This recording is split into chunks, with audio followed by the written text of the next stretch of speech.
जैसे ही राघव ने अपने दोस्त से ये सुना कि तवायफ को रुदाली बनाने से उसके संभोग का इंतजाम भी हो जाएगा, वैसे ही राघव की आंखों में चमक आ गई और वो अपने दोस्तों के साथ तवायफ खाने पहुंच गया। जैसे ही राघव वहां पहुंचा, वहां सब लोग राघव से इस तरह मिल रहे थे जैसे राघव इनके परिवार का सदस्य हो। चलते हुए राघव सीधा चंदा ताई के कमरे में पहुंच गया। चंदा ताई की उम्र वैसे तो 50 के ऊपर हो चुकी थी, लेकिन आज भी उनकी एक आवाज से पूरा तवायफ खाना गूंज जाता था। हाथ में एक पान की डब्बी और मुंह में हर वक्त पान चबाए हुए रखती थी चंदा ताई।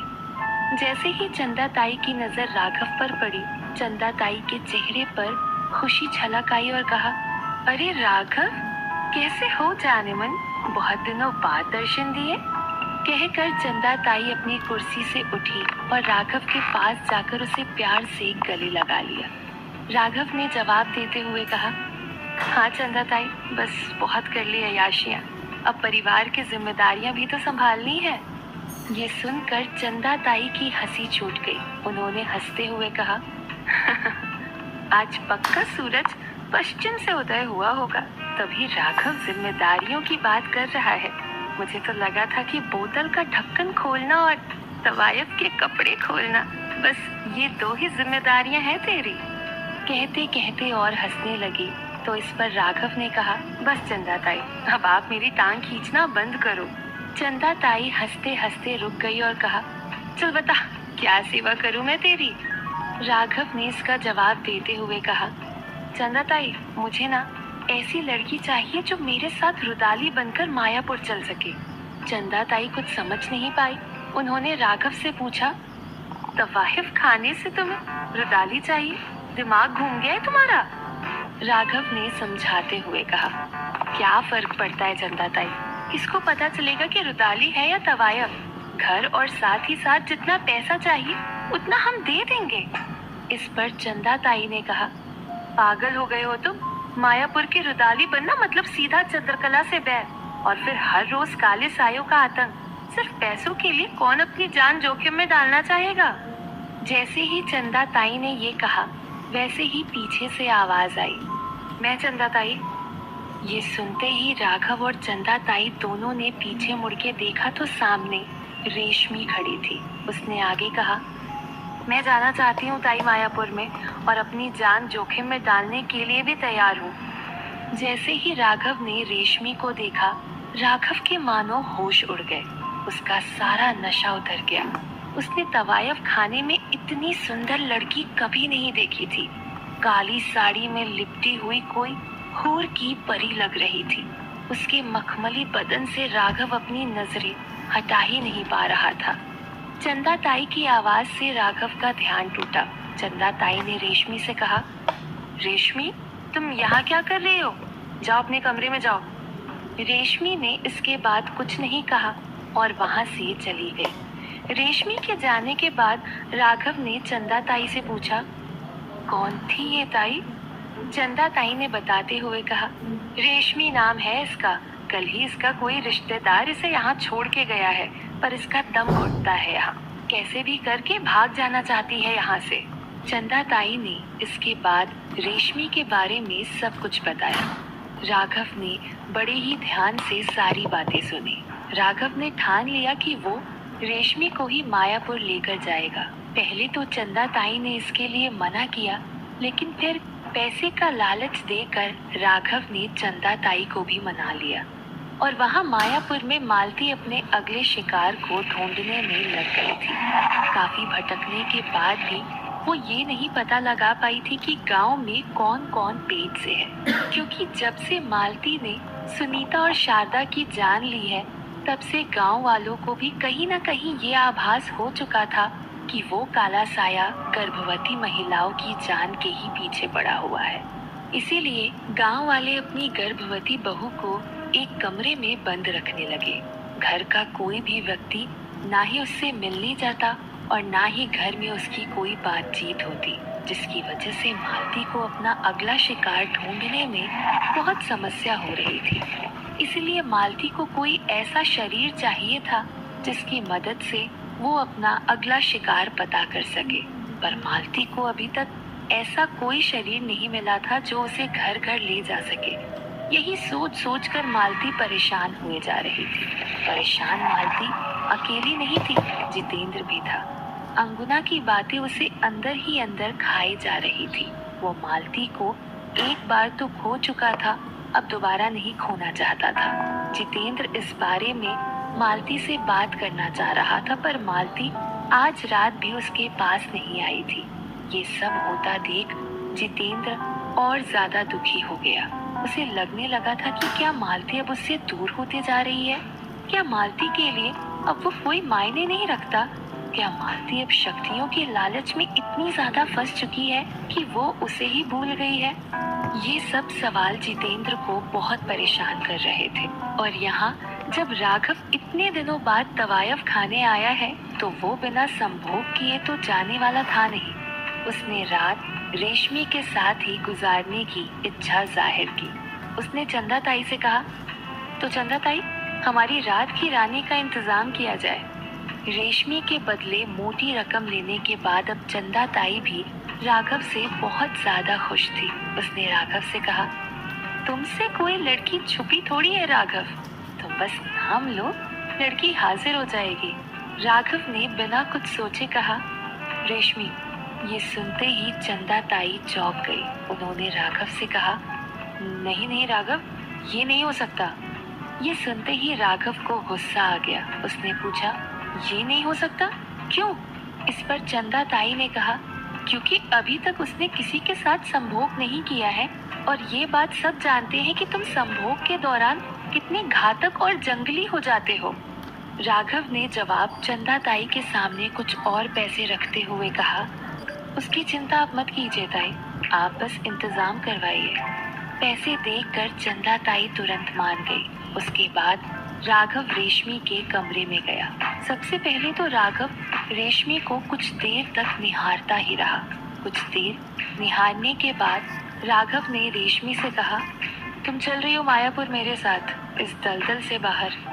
ये सुनते ही रेशमी ने राघव को कस के गले लगा लिया। जैसे ही रेशमी ने राघव को गले लगाया, राघव के शरीर में एक सिहरन सी उठ गई। राघव आज तक सैकड़ों तवाइफों के साथ संबंध बना चुका होगा, लेकिन ऐसी सिहरन उसे कभी महसूस नहीं हुई थी। उसने अपना हाथ रेशमी की कमर की तरफ बढ़ाया। जैसे ही राघव के हाथ ने उसकी कमर को छुआ, उसे लगा जैसे उसका हाथ रेशमी की मुलायम त्वचा पर फिसल जाएगा। रेशमी की कमर को राघव ने कस के पकड़ा और अपने करीब खींच लिया। रेशमी के खुले बाल अब राघव के चेहरे पर आ रहे थे, जो उसे मदहोश किए जा रहे थे। राघव का मन अब रेशमी के बदन को चूमने का कर रहा था, पर ना जाने क्यों जो राघव शराब के नशे में लड़कियों के साथ जोर जबरदस्ती करता था, वही राघव आज लड़की की इजाजत चाहता था। यहाँ तक कि उसकी हिम्मत भी नहीं हो रही थी कि वो रेशमी से इस बारे में पूछे। पर शायद रेशमी ने राघव के मन की बात सुन ली थी। उसने धीरे धीरे राघव के शरीर को चूमना शुरू कर दिया। ये देख राघव की भी हिम्मत बढ़ गई और अब उसने भी रेशमी का साथ देना शुरू कर दिया था। धीरे धीरे दोनों एक दूसरे की बाहों में डूब चुके थे।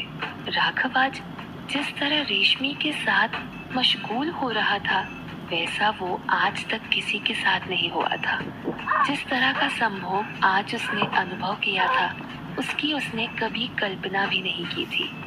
सुबह हुई और राघव रेशमी को लेकर वहां से मायापुर जाने के लिए निकल गया। रास्ते में उसने रेशमी को सब बता दिया कि उसे करना क्या है। चंद्रकला आज सुबह से ही बेचैनी महसूस कर रही थी। उसने मन ही मन प्रार्थना करते हुए कहा, काली माँ, जल्द से जल्द कमला ताई गाँव की सारी गर्भवती महिलाओं को ढूंढ ले, ताकि गांव छोड़ने से पहले मैं सबको सुरक्षित कर सकूं। इधर मायापुर में कमला ताई भी चंद्रकला के कहे अनुसार घर घर जाकर गर्भवती महिलाओं का पता लगाने लगी थी और मालती भी एक शरीर की तलाश कर रही थी जो उसे घर घर ले जा सके। तभी मालती की नजर कमला ताई पर पड़ी। कमला ताई को देखते ही मालती ने मन ही मन कहा, कमला ताई, ये कमला ताई है जो मुझे घर घर ले जा सकती है। इस पर कोई शक भी नहीं करेगा और दाई का काम भी करती है तो कोई इससे कुछ छुपाएगा भी नहीं। ये सोचकर मालती मन ही मन खुश हो गई। कमला ताई सामने से आ रही थी और एक घर की तरफ बढ़ रही थी। तभी सामने से मालती का साया आया और कमला ताई के शरीर में प्रवेश कर गया। कमला ताई को एक जोर का झटका महसूस हुआ। कमला ताई को लगा जैसे उन्हें किसी ने धक्का दिया है। उन्होंने आगे पीछे देखा पर कोई नहीं था। पर जैसे ही मालती ने कमला ताई के शरीर में प्रवेश किया वैसे ही कमला ताई के शरीर में एक ऊर्जा सी भर गई। उन्होंने जल्दी जल्दी अपने सामने वाले घर की तरफ कदम बढ़ाने शुरू किए। इसे संयोग कहे या मालती की अच्छी किस्मत। कमला ताई सुबह से काफी घरों में जा चुकी थी लेकिन अभी तक किसी भी घर में गर्भवती औरत नहीं मिली थी। पर जैसे ही मालती उनके अंदर प्रवेश हुई उसके बाद पहला ही घर ऐसा निकला जिसके घर की बहू पेट से थी। ये घर गांव के पुराने मिस्त्री मोतीलाल जी का था। मोतीलाल जी की 2 संतान थी। अंगुना ने जब गांव पर हमला किया था तो उसने उसके बड़े बेटे को मार दिया था क्योंकि वो अदिति के अंतिम संस्कार में शामिल हुआ था। लेकिन इस बात का मोतीलाल जी को ऐसा सदमा पहुंचा कि उन्होंने बिस्तर पकड़ लिया। अब एक जिंदा लाश की तरह बस एक बिस्तर पर ही पड़े रहते थे। पत्नी उनकी बहुत पहले ही मर चुकी थी तो बड़े बेटे की विधवा बहू भारती ही घर भी संभालती थी और अपने ससुर की सेवा भी करती थी। छोटा बेटा पास वाले गांव में मजदूरी का काम करता था जिससे घर चलता था और उसी की पत्नी काजल इस वक्त पेट से थी। जैसे ही कमला ताई दरवाजे पर आई भारती ने राहत की सांस लेते हुए कहा, अरे कमला ताई आप, प्रणाम। अच्छा हुआ आप आए, मैं तो कब से आपका इंतजार कर रही थी। कमला ताई ने पूछा, मेरा इंतजार? क्यों भारती, मेरा इंतजार क्यों कर रही थी? भारती नहीं चाहती थी कि ये बात कमला ताई के अलावा किसी को सुनाई दे, खासकर उस काले साए को। इसीलिए भारती ने धीरे से कमला ताई के कान में कहा, आपको नहीं पता काजल पेट से है, परसों ही 5वां महीना लगा है। भारती ने कहा तो बहुत धीरे से था पर बेचारी कहाँ जानती थी कि वो किसी और को नहीं बल्कि उस काले साए को ही बता रही थी जो खुद शिकार ढूंढ रही थी। भारती ने अपनी बात जारी रखते हुए कमला ताई को अंदर बुलाया, या यूं कहे कि मालती को अंदर बुलाया। कमला ताई अंदर आई। कमला ताई के अंदर आते ही भारती ने पीछे से दरवाजा बंद कर लिया और दोनों आंगन में ही कुर्सी पर बैठ गई। अंदर आने के बाद भी भारती ने अपनी बात जारी रखते हुए कहा, गांव का ऐसा माहौल देखकर हम तो काजल को मायके भेजने का सोच रहे थे, पर फिर ये डर सताने लगा कि कहीं हमने काजल को घर से बाहर निकाला और बाहर निकलते ही उस काले साए ने काजल पर हमला कर दिया तो। इस पर कमला ताई ने पूछा, बिल्कुल सही कह रही हो भारती, वैसे काजल अभी कहाँ है? भारती ने जवाब देते हुए कहा, उस सामने वाले कमरे में। कहते हुए भारती ने हाथ से कमरे की तरफ इशारा किया। कमरे की तरफ देखते ही कमला ताई के चेहरे पर एक शैतानी मुस्कान आ गई। भारती ने अपनी बात जारी रखते हुए कहा, हम तो पूरा दिन उसी कमरे में बंद रखते हैं काजल को, अंदर ही खाना खिला देते हैं और सुबह 4 बजे ब्रह्म वेला में बाहर लाकर नहला भी देते हैं। अपने नाम का ये खौफ देखकर मालती को मन ही मन बहुत खुशी हो रही थी। अब मालती देर नहीं करना चाहती थी, जल्द से जल्द अपने शिकार को अपने सामने देखना चाहती थी। और कमला ताई ने भारती से कहा, लेकिन भारती, इस तरह पूरा दिन सोने से काजल के शरीर की नसें तन जाएंगी जो होने वाले बच्चे के लिए ठीक नहीं है। इस पर भारती ने कहा, हाँ ताई जानती हूँ, इसीलिए तो आपका इंतजार कर रही थी ताकि आप काजल की मालिश करना शुरू कर दो।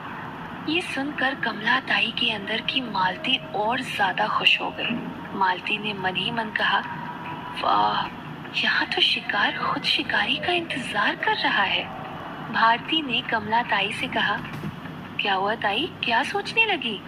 कमला ताई ने जवाब देते हुए कहा, नहीं नहीं, मैं तो बस ये सोच रही थी कि जब मालिश शुरू ही करनी है तो फिर देर क्यों करनी, आज से ही शुरू करते हैं। भारती ने खुश होते हुए कहा, ये तो बहुत अच्छी बात है, चलिए मैं आपको काजल के कमरे में ले चलती हूँ। कमला ताई उठी और भारती के पीछे पीछे काजल के कमरे की तरफ जाने लगी। कमरे की तरफ जाते जाते मालती मन ही मन कहने लगी, वाह मालती, आज तो बड़ी आसानी से तुझे तेरा शिकार मिल जाएगा। आज तो यहाँ पर कोई रोकने वाला भी नहीं है। आगे चलकर मालती ने दरवाजा खोला और अंदर गई। कमला ताई भी पीछे पीछे कमरे में पहुंच गई। काजल चारपाई पर सो रही थी। कमला ताई को देखकर काजल उठकर उन्हें प्रणाम करने को हुई कि कमला ताई ने कहा, अरे नहीं नहीं काजल, तुम लेटी रहो, और काजल के पास में जाकर बैठ गई। कमला ताई ने पीछे मुड़कर भारती से कहा, भारती तुम जरा मालिश के लिए गर्म सरसों का तेल ले आओ। भारती ने कहा, जी ताई अभी लाती हूँ। कहकर भारती वहां से चली गई। काजल की लेटे लेटे आंख लगने लगी थी। मालती खुद को काजल के पास पाकर मन ही मन जोर जोर से हंसने लगी और उसके पेट को निहारने लगी। मालती काजल पर हमला करने ही वाली थी कि तभी उसका ध्यान पीछे दरवाजे की तरफ गया। उसने देखा कि भारती दरवाजा खुला ही छोड़कर चली गई थी। मालती ने तिरछी नजरों से दरवाजे की तरफ घूरकर देखा और दरवाजे के कपाट जोर से बंद हुए और ये देखकर काजल की आंख खुल गई और वो बहुत ज्यादा डर गई। क्या मालती कमला ताई के हाथों आज अपना तीसरा शिकार कर पाएगी? और आखिर कौन है रेशमी जिसने खुद मायापुर चलने की जिद की?